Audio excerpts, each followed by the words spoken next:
Hey, this is Lights, and you're watching AMBY. Hey everyone, it's Alicia from AMBY, and I would like to welcome you to our interview with Lights. Hello. How you doing? Good. How are you doing? Good. It's kind of chilly out here, but you guys are heating it up, so. Well, I just want to kick things off by discussing your latest record release, Midnight Machines. It's actually some reworkings and acoustic versions of your latest record release, and you performed it here in an acoustic setting in Toronto last night. How did that go over? It was awesome. It was amazing. Like, it's a different setup than I've ever done.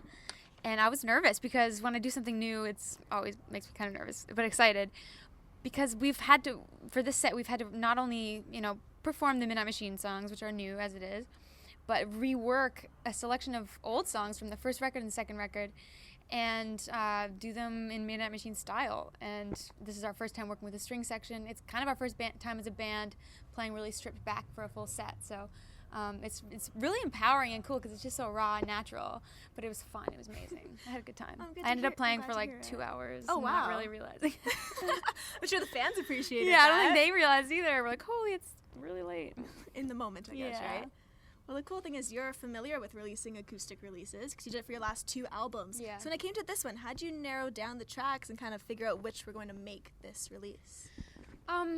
It was pretty self-explanatory because I wanted the songs that didn't have the Midnight Machines vibe to get the treatment. So songs like Portal and Oil and Water and Speeding, they're all really chill and kind of late night anyways, so they didn't need that. But I wanted to show Up We Go and Same Sea and Running with the Boys, the high energy tracks, in another light so that people could understand the power of a sound, right? Because we're so dictated by music, and if you change the sound around a song, the lyric takes on a whole different meaning. It's really powerful. So it was a cool experiment. It was amazing because I think it was the day after it came out, a fan already had the logo tattooed on. Yeah, everyone was way ahead of me on that because I just got mine like a few days ago. Does it surprise you at all that you've built this community that right away they're just like, oh, I love this. It's been out a day. I've heard the whole thing, and like I'm committed. I'm gonna get that tattoo. It doesn't surprise me because my fans are committed, and like that means you can get a tattoo no problem. It's people with commitment issues that have a hard time getting tattoos. And they're also, like, they're dedicated and they are unique. And I think people like that about body art. I mean, it sets you apart from other people, but it can also bond you with other people. If you guys have the same one, you have matching, and it kind of holds you together. But I think most of all, it makes me never want to let them down, so it keeps me wanting to do my best and, like, make sure everybody always is a fan. I don't do anything that turns them away. You also have some really neat tattoos. Is there one that's more meaningful to you or one that you really love? I'm sure I like them all because I wouldn't get it if I didn't. But I got one on my wedding day, right at our reception. We each got one right here, and we each got to tattoo a line on each other. So that was the first time I tattooed somebody. It was cool. It's meaningful and special. Well, what's next on the electro soul platform for life? Is there a new album in the works? After this tour, I'm gonna kind of buckle down and write a little bit more, get my head into a new writing space, but also take some time and relax. It's been a crazy 2 years, so yeah. I guess it's just more so to calm down. Bit of soul, bit of electro. Well, something I loved coming across is you're a video gamer, you love comic books and all things fantasy, so I kind of want to do a little quick fire round with you. Okay. All right, you ready? Yes. Final Fantasy or World of Warcraft? These days, Final Fantasy, because it's like less of a commitment. I used to, to play Warcraft as deeply as it deserves, you need to set aside a lot of time and have guilds and the whole deal, which I would if I had more time. But I had a good 6-year run with World of Warcraft, and now it's like playing through the Final Fantasies. And then DS or N64? Oh man, most of the DS games you can play, or most of the N64 games you can play on DS. So I end up, if I'm on the road or something, I'll play Ocarina of Time or Majora's Mask or something on my DS. So it's like a little taste of N64. So I guess they're both kind of the same thing. I did sit on my N64 the other day on like our 70-inch screen, and it looked really bad. So it may be better on DS. And then your go-to superpower, if you could have any? Teleportation. Oh, well, easily. That was quick. Yeah, well, it's something I obviously think about. I spend so much time traveling. I waste so much of my life traveling just so I can play in different places. Yeah. And I love playing in different places. Hate traveling. So if I could cut that out, it would save me a lot of time, valuable time. What is your favorite console? Do you have one?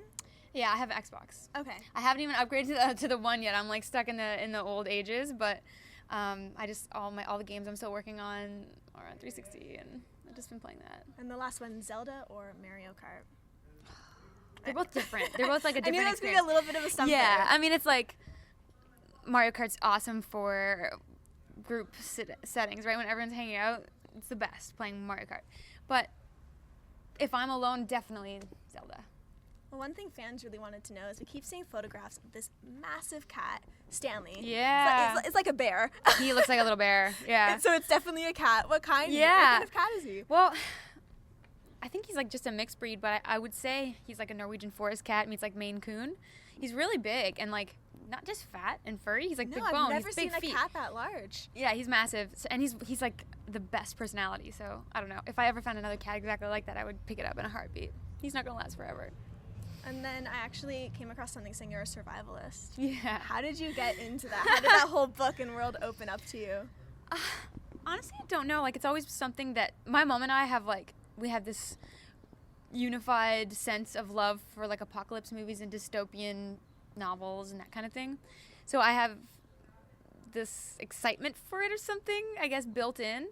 And then just over the years, my mom was kind of doomsday prepping a bit and then kind of channeled that into making like permaculture gardens and solar and just learning how to be sustained without being on the grid, not so much because of the apocalypse anymore, but because that's how people should be ultimately. And I hope that's the one thing that might save the world, you know, if we can learn how to use less resources and be less dependent on big corporations. Like, that's just kind of where she's headed, and I think that's such a cool place to be. Yeah. So that's I think that thinking, you know, can be taken in the perspective of apocalypse too, where if you think that's going to happen, you can be self-sustained and be unfazed by some kind of like global breakdown. You know, you'd still be able to survive. So I think with that kind of stuff, who knows if it'll happen? I don't know. But I then started watching Doomsday Preppers and found it hilarious because it's all just guns and fallout shelters, which I don't have any of.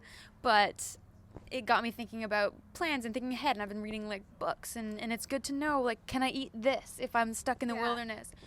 How to build a fire, like, that's hard. Sort of stuff we don't know those skills, you know. And so when you really think about it, you know, would you last a day in the zombie apocalypse? Me, probably not. You know, it takes a lot of skill and understanding about survival. The people that are going to survive are probably like farmers.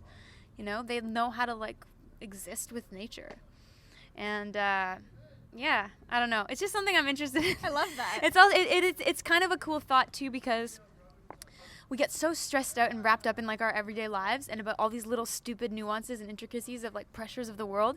And if you suddenly stripped all that away, would you be happy with yourself? Would you feel like you've achieved all the things that you wanted to in life? I don't know. Like, our lives are so dependent on material things, so it kind of gets your mind out of that place and like, in the big picture, me getting this pair of pants that I really want, like, doesn't really matter. You know? I love that. Yeah. Keeps me level. Let's wrap everything up today. Is there anything you want to say to all of the Lights fans out there who are going to be viewing the interview? If you're coming out to any of these Midnight Machines shows, I hope you love them as much as I do. Like, last night was one of the best nights of my life, so I hope you enjoy it. If you don't, watch the videos online, partake in an online manner, and listen to the record, enjoy it, and I'll see you on another run sometime. Amazing. Thank you so much for your time Thank today. you. It's my pleasure. And remember, to everybody viewing, you can visit us at amusicblogya.com for all exclusive interviews, features, videos, and so much more with your favorite artists. We'll see you next time.